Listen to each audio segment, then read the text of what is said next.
Assalamualaikum warahmatullahi wabarakatuh. Selamat pagi anak-anak. Bagaimana kabar kalian hari ini?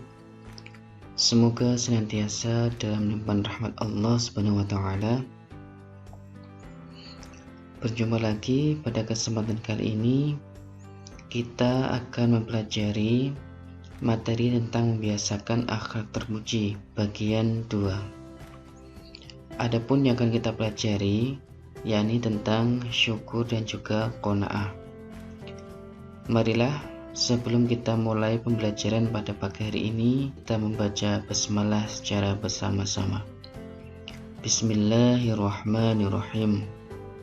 Semoga pembelajaran pada pagi hari ini bisa memberikan manfaat kepada kita, bisa meningkatkan pemahaman, dan juga kedepannya bisa kita amalkan dengan baik. Oke, jangan lupa untuk melakukan presensi melalui aplikasi e-learning dengan cara masuk ke kelas online, lalu klik absensi. Dan juga untuk absensi juga di channel YouTube ini dengan format nama, kelas, dan nomor absen. Tujuannya adalah untuk memastikan bahwasanya kalian telah mengikuti pembelajaran pada pagi hari ini. Oke, sekarang kita masuk ke materi. Ya, biasakan akhlak terpuji bagian 2, syukur dan qanaah. Oke, kemarin kita telah membahas tentang ikhtiar, tawakal, sabar.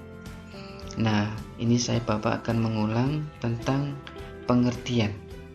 Pertama, ikhtiar secara bahasa adalah memilih, secara istilah adalah usaha sungguh-sungguh seorang hamba untuk memperoleh apa yang dikehendakinya. Itu adalah pengertian dari ikhtiar. Yang kedua, tawakal berasal dari kata wakala yang berarti menyerahkan, mempercayakan, dan mewakilkan. Dan hari ini adalah kepada Allah Subhanahu wa taala. Sedangkan menurut istilah, tawakal berarti menyerahkan suatu urusan kepada kebijakan Allah Subhanahu wa taala yang mengatur segala-galanya. Tentunya tawakal dalam hal ini adalah setelah kita melakukan ikhtiar. Jika tidak diawali dengan ikhtiar, maka tidak bisa disebut dengan tawakal. Selanjutnya, pengertian dari sabar. Sabar adalah menahan, mencegah, atau tabah. Sedangkan secara istilah adalah menahan diri dari sifat kegundahan dan rasa emosi. Itu adalah pengertian sabar. Oke, kita akan masuk tentang syukur dan juga qanaah. Apakah kalian sudah paham apa pengertian dari syukur dan qanaah? Nah, untuk lebih mendalami, silahkan dilihat video pembelajaran tentang syukur. Kalian amati, lalu kalian pahami, dan lalu kalian simpulkan. Nantinya, seperti biasa, 3 orang pertama yang memberi definisi yang tepat tentang syukur berdasarkan dari video nanti akan Bapak anggap sebagai keaktifan kelas kalian yang fungsinya bisa untuk menambah bobot nilai kalian. Mari kita simak video bersama-sama.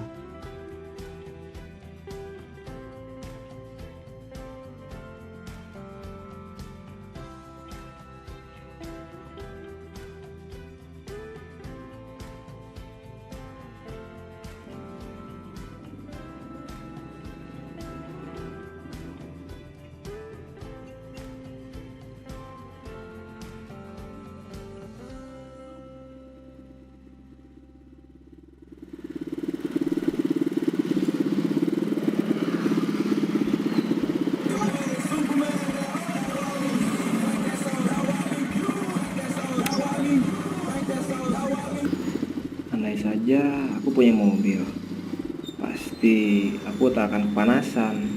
Dan sudahlah. Aku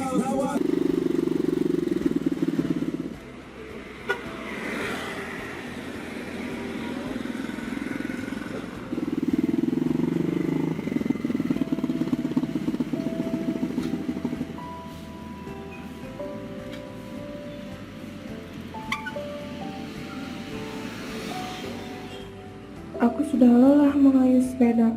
Ingin sekali aku mempunyai sepeda motor. Tapi penghasilanku ini hanya cukup untuk makan sehari-hari.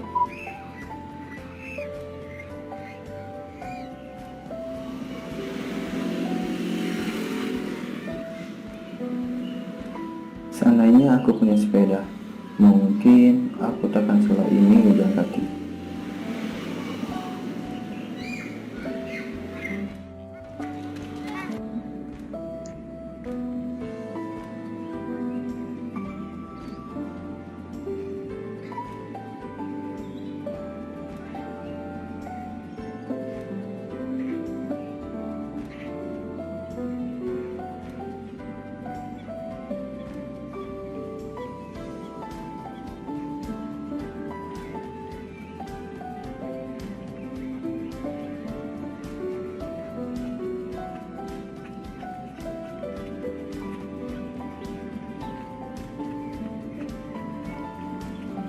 Seandainya aku ini bisa berjalan dan berlari seperti mereka, mungkin aku bisa berlari menggapai mimpi-mimpiku.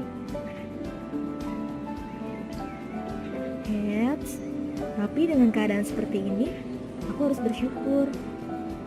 Aku dapat melihat indahnya dunia, mendengar alunan merdu, dan menggoreskannya dalam lukisan.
Aku diciptakan untuk bahagia, dan aku dilahirkan untuk selalu tersenyum.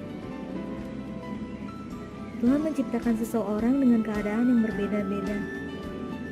Mungkin aku seperti ini karena Tuhan mempunyai suatu alasan. Tuhan memberi mereka fisik yang sempurna, tapi mereka lupa bahwa Tuhan memberikan hati untuk merasakan kebahagiaan.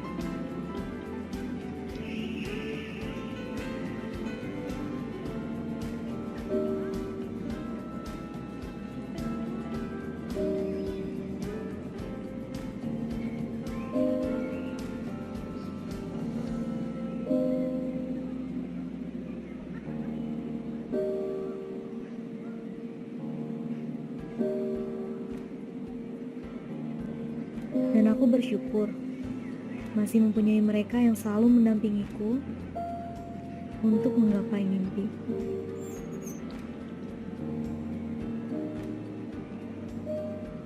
Tak orang gue tampan, tapi hati gue kosong.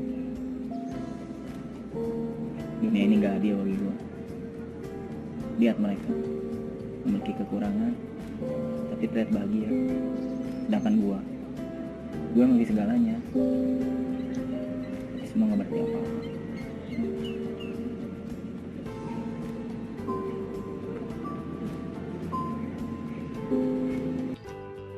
Dari yang tadi bisa kalian simpulkan apakah pengertian dari syukur. Silahkan diketik di kolom komen dengan format nama, kelas, dan pengertian dari syukur. Oke, sekarang kita akan masuk ke pembahasan sebenarnya apa sih pengertian dari syukur. Syukur berasal dari bahasa Arab, yakni syakara yashkuru syukron, yang berarti berterima kasih. Sedangkan menurut istilah, syukur ialah memberikan pujian kepada Allah dengan cara taat kepadanya, tunduk dan berserah diri hanya kepada Allah Subhanahu wa taala, serta beramar ma'ruf nahi munkar. Dari pengertian ini sangat jelas bahwasanya syukur adalah ungkapan terima kasih atau pujian kepada Allah dengan cara taat kepadanya, menjalankan segala perintahnya dan menjauhi segala larangannya. Itu adalah pengertian dari syukur. Apakah sudah sesuai? Ya, semoga sudah sesuai.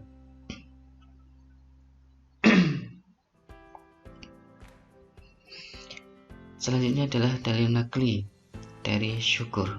Mari kita simak bersama-sama.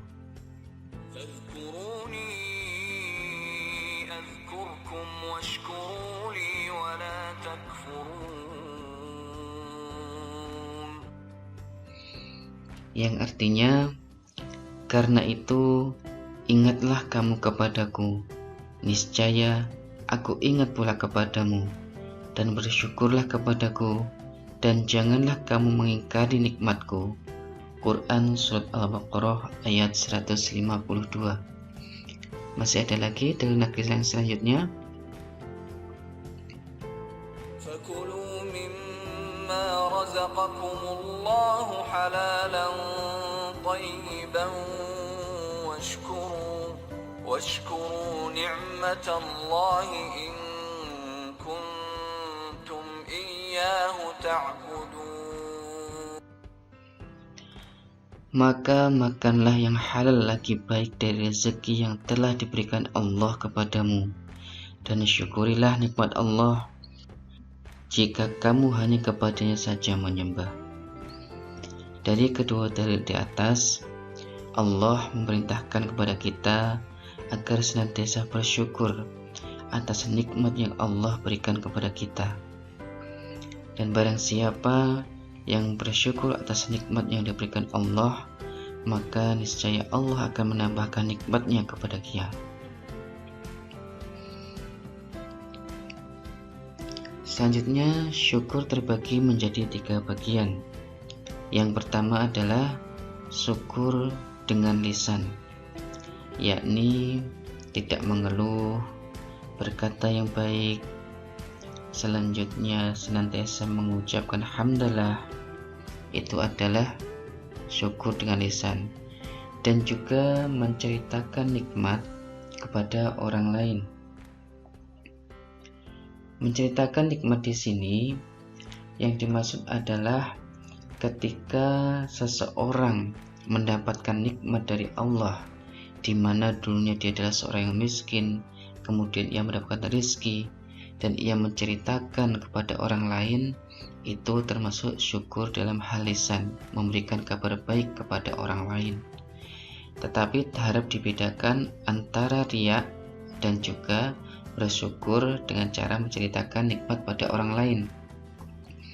Kalau riya itu ada pamer, jadi dia menceritakan apa yang dimilikinya kepada orang lain dengan tujuan agar dia dikagumi orang lain atau memamerkan, menunjukkan sesuatu yang dimilikinya. Yang selanjutnya adalah syukur dengan hati. Syukur dengan hati yakni dengan cara berzikir, mengingat segala nikmat dari Allah Subhanahu wa taala.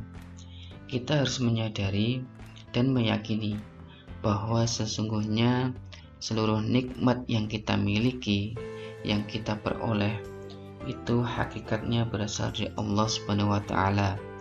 Walaupun mungkin itu melalui perantara, semisal melalui teman kita atau keluarga kita. Selanjutnya yang ketiga adalah syukur dengan perbuatan, yakni mengabdikan diri kepada Allah Subhanahu wa taala, yakni dengan menjalankan segala perintah-perintahnya dan menjauhi larangan-larangannya.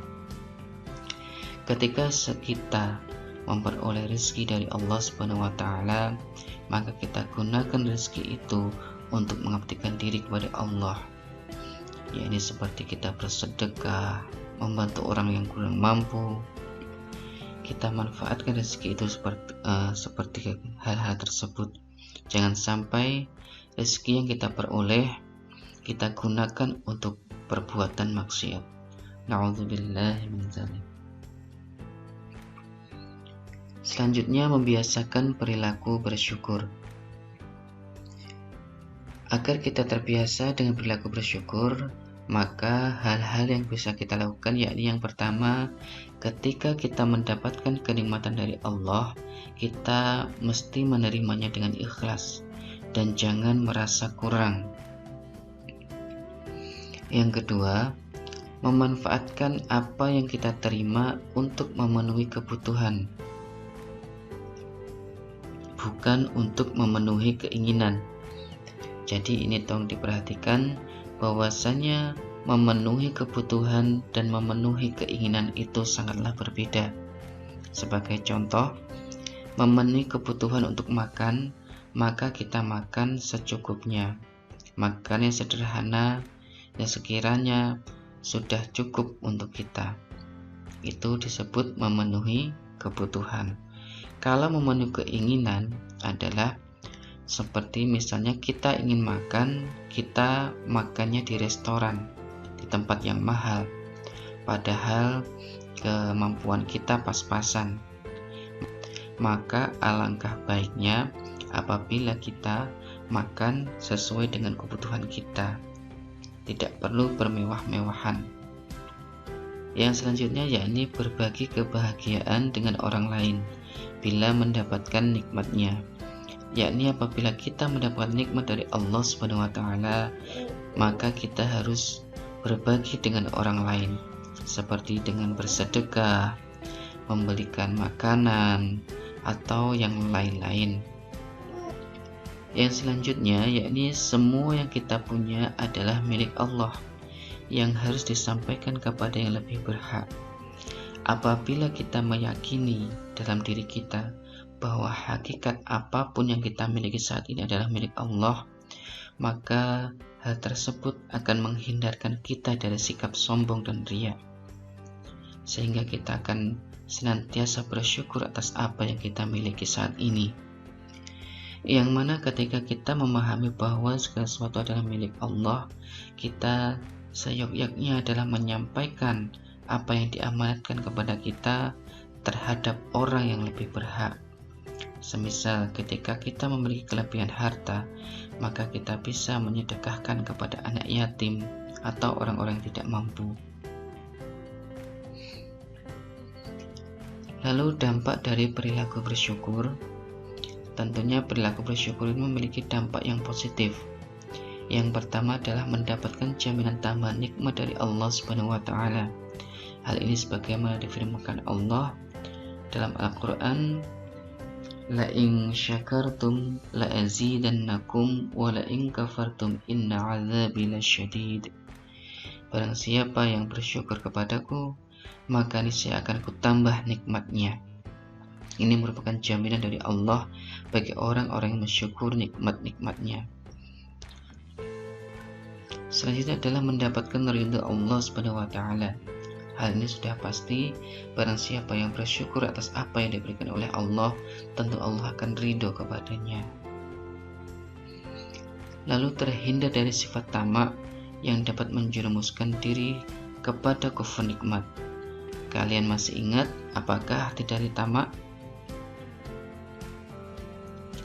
Ya, ada yang ingat?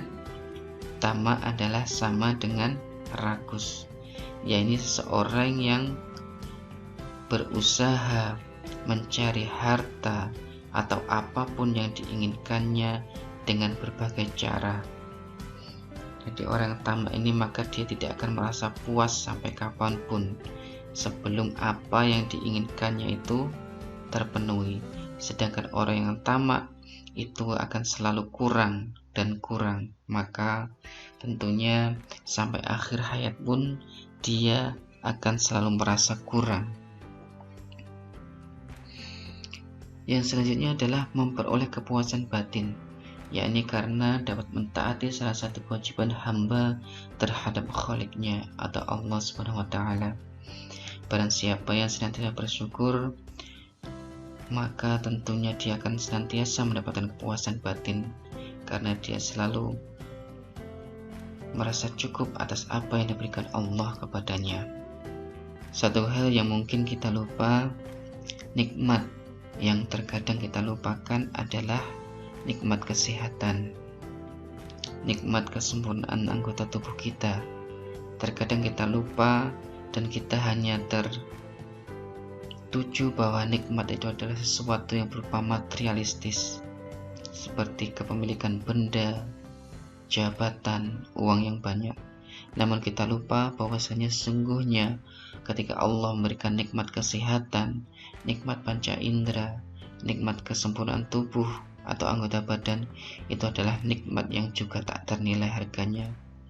Maka dari itu, marilah bersama-sama kita senantiasa bersyukur kepada Allah Subhanahu wa taala atas segala nikmat yang diberikan kepada kita. Oke, kita lanjut ke materi selanjutnya, yakni tentang qanaah. Jadi antara syukur dan qanaah itu adalah sesuatu sifat yang sangat berhubungan erat dan hampir-hampir tidak bisa dibedakan. Lalu apa sih sebenarnya qanaah itu? Kalau kalian sudah tahu, bisa langsung kalian tulis di kolom komen dengan format nama, kelas, lalu pengertian dari qanaah.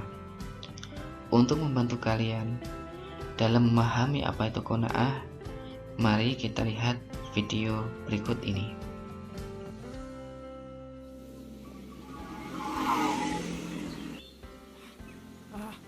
Ayam.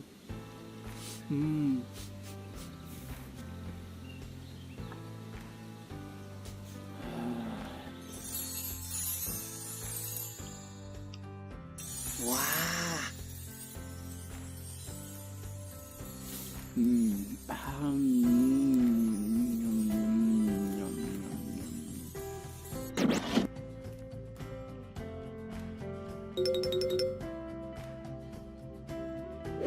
wah, Bismillah. Apapun makanannya, yang penting bagaimana kita mensyukurinya. Ya, itu tadi adalah video tentang qanaah. Bisa kalian pahami apakah pengertian dari qanaah?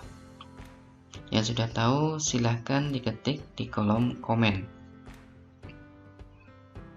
Oke, kita akan masuk tentang pengertian dari qanaah. Kata qanaah berasal dari bahasa Arab qana'a yaqna'u qana'an qana'atan, yang berarti suka menerima yang dibagikan kepadanya, rela. Sedangkan secara istilah, qanaah berarti menerima keputusan Allah Subhanahu wa taala dengan tidak mengeluh, merasa puas dan penuh keridhaan atas keputusan Allah Subhanahu wa taala, serta senantiasa tetap berusaha sampai batas maksimal kemampuannya. Jadi, qanaah bukan berarti pasrah. Jadi qanaah itu kita menerima atas apa yang diberikan Allah, apa yang ditakdirkan Allah kepada kita, akan tapi kita tetap ada ikhtiar, ada usaha. Itu disebut dengan qanaah. Kalau kita tidak melakukan apa-apa, kita langsung pasrah gitu aja, kita terima apa yang kita dapatkan, itu bukan qanaah. Jadi qanaah itu senantiasa diiringi dengan usaha atau ikhtiar. Selanjutnya adalah dalil dari qanaah. Dalil naklinya, mari kita simak bersama-sama.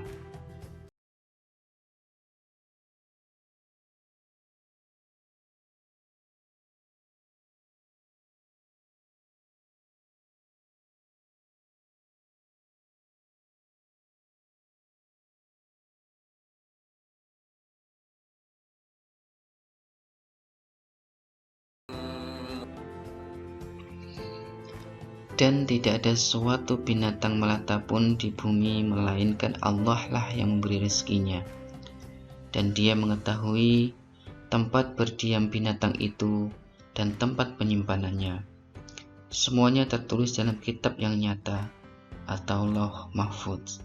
Quran Surat Al-Hud ayat 6. Dalil nakli selanjutnya,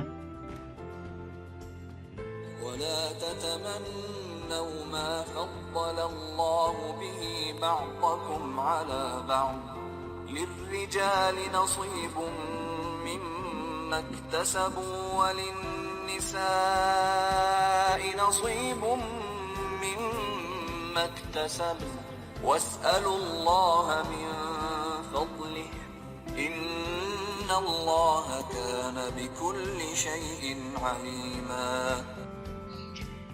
Dan janganlah kamu iri hati terhadap apa yang dikaruniakan Allah kepada sebagian kamu yang lebih banyak dari sebagian yang lain. Karena bagi orang laki-laki ada bagian daripada apa yang mereka usahakan. Dan bagi para wanita pun ada bagian dari apa yang mereka usahakan. Dan mohonlah kepada Allah sebagian dari karunia-Nya, sesungguhnya Allah Maha mengetahui segala sesuatu. Quran Surat An-Nisa ayat 32. Dari kedua ayat Al-Quran tersebut bisa kita pahami bahwasanya Allah Subhanahu wa Ta'ala telah menentukan rezeki bagi umatnya, bagi kita manusia.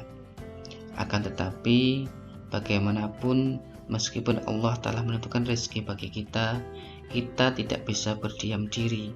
Kita tetap harus berikhtiar untuk menjemput rezeki itu. Dan apa yang diberikan Allah kepada kita, maka kita harus menerimanya dengan ikhlas. Kita terima apa adanya. Karena memang Allah memberikan rezeki yang berbeda-beda terhadap satu orang dengan orang yang lain. Itu adalah dalil tentang qanaah. Contoh dan ciri-ciri perilaku qanaah. Ciri-ciri perilaku yang mencerminkan sikap qanaah adalah: yang pertama, tidak pernah mengeluh dalam menghadapi hidupnya. Meskipun mengalami hal yang berat, ditimpa musibah semisal, maka dia tidak akan mengeluh atas apa yang dihadapinya. Dia akan menerima dengan ikhlas, karena dia meyakini bahwa segala sesuatu itu adalah atas kehendak Allah Subhanahu wa Ta'ala. Yang kedua, merasa senang dengan apa yang ia miliki. Hal ini sudah sangat jelas karena ia akan menerima apapun yang ditakdirkan kepada dirinya. Yang ketiga, tidak marah bila melihat orang lain sukses. Yang ketiga, tidak marah bila melihat orang lain sukses, karena dia menyadari bahwasannya tiap-tiap orang memiliki kadar rezeki yang berbeda-beda. Selanjutnya adalah rela dengan apa yang menjadi hak orang lain. Hal ini sebagaimana difirmankan oleh Allah dalam surat An-Nisa ayat 32. Yang terakhir adalah ikut merasa senang bila melihat orang lain sukses. Itu adalah ciri-ciri orang yang mempunyai perilaku qanaah. Lalu bagaimana agar kita bisa berperilaku qanaah? Maka kita harus membiasakan diri berperilaku qanaah. Di antaranya, yang pertama, dalam urusan dunia kita melihat orang yang di bawah kita. Sedangkan untuk urusan akhirat, kita melihat yang di atas kita. Dalam urusan dunia, agar kita bisa berperilaku qanaah, maka kita harus melihat di bawah kita. Kita lihat bahwasanya sebenarnya masih ada banyak orang berada di bawah kita. Dengan demikian, maka kita akan bisa bersyukur. Kita menerima apa yang ditetapkan Allah kepada kita, sehingga kita bisa berperilaku qanaah. Sedangkan untuk urusan akhirat, kita melihat yang di atas kita. Ini adalah untuk memotivasi kita bahwasanya untuk urusan akhirat kita harus senantiasa melihat di atas kita. Apabila orang lain bisa berpuasa Senin dan Kamis, maka kita harus termotivasi bahwa kita pun juga bisa melakukannya. Selanjutnya, sering bergaul dengan orang yang tunagrahita, tunanetra, dan orang miskin. Dengan demikian, kita akan bisa mengetahui bagaimanakah kondisi mereka, bagaimanakah seandainya kita berada di posisi mereka. Dengan demikian, kita akan bisa menerima keadaan kita apa adanya dengan ikhlas. Yang selanjutnya adalah membeli sesuatu sesuai dengan kebutuhan dan kemampuannya, yakni tidak berlebih-lebihan. Kita tidak membeli sesuatu berdasarkan keinginan kita, melainkan berdasarkan kebutuhan kita. Yang keempat, yakni tidak sering memperhatikan orang yang lebih kaya, agar kita tidak merasa kurang. Hari ini sebagaimana keterangan di atas, bahwasanya untuk urusan dunia, maka kita harus melihat orang yang di bawah. Bukan berarti dengan demikian kita menjadi malas, melainkan memotivasi diri kita agar kita lebih senantiasa bersyukur kepada Allah Subhanahu wa Ta'ala dan tetap berikhtiar untuk memperoleh ridho dan nikmat yang diberikan Allah kepada kita. Adapun dampak dari perilaku qanaah, yang pertama adalah jiwa dan pikiran lebih tenang karena terbebas dari rasa iri dan dengki. Karena orang yang berperilaku qanaah adalah orang yang senantiasa menerima ketetapan dari Allah, tentunya jiwa dan pikirannya akan lebih tenang karena ia merasa tercukupi atas apa yang ia peroleh saat ini. Yang kedua, disukai setiap orang karena semua orang akan merasa aman dan nyaman berada di sekelilingnya. Yang ketiga, mendapatkan kebahagiaan dunia dan juga di akhirat. Yang keempat, ini terhindar dari sifat tamak. Hari ini ada sangat jelas karena qanaah merupakan hal ini sangat jelas karena antara tamak dan qanaah itu adalah sangat bertentangan, di mana qanaah itu sangat menerima sehingga ia merasa cukup, sedangkan tamak ia tidak menerima atau selalu merasa kurang. Yang selanjutnya adalah terhindar dari ancaman siksa yang berat, karena orang yang senantiasa bersyukur kepada Allah, maka tentu Allah akan memberikan kebahagiaan baginya baik di dunia maupun di akhirat. Sedangkan orang yang tidak bisa berperilaku qanaah, ia selalu merasa kurang atas nikmat-nikmat yang diberikan Allah, bahkan ia menjadi tamak ataupun kufur nikmat, maka tentunya Allah akan memberikan siksa yang berat kelak nanti di akhirat. Alhamdulillahirrahmanirrahim. Materi kedua tentang membiasakan akhlak terpuji terhadap diri sendiri telah selesai. Jadi pada kesempatan ini kita telah mempelajari yakni tentang ikhtiar, tawakal, sabar, syukur, dan qanaah. Dan perlu saya sampaikan, untuk minggu depan kita melakukan ulangan harian yang ketiga. Kalian persiapkan dengan baik-baik ujiannya melalui CPT atau e-learning, dan semoga kalian semua bisa lulus melampaui KKM dan mendapatkan hasil yang maksimal. Hasil yang baik tidak bisa diperoleh dengan begitu saja, melainkan harus melalui ikhtiar, doa, dan tawakal kepada Allah Subhanahu wa Ta'ala. Dengan demikian, insya Allah nanti kalian bisa mendapatkan nilai yang baik. Dari saya akhiri, semoga apa yang saya sampaikan dapat bermanfaat. Ihdinas syiratal mustaqim. Wassalamualaikum warahmatullahi wabarakatuh.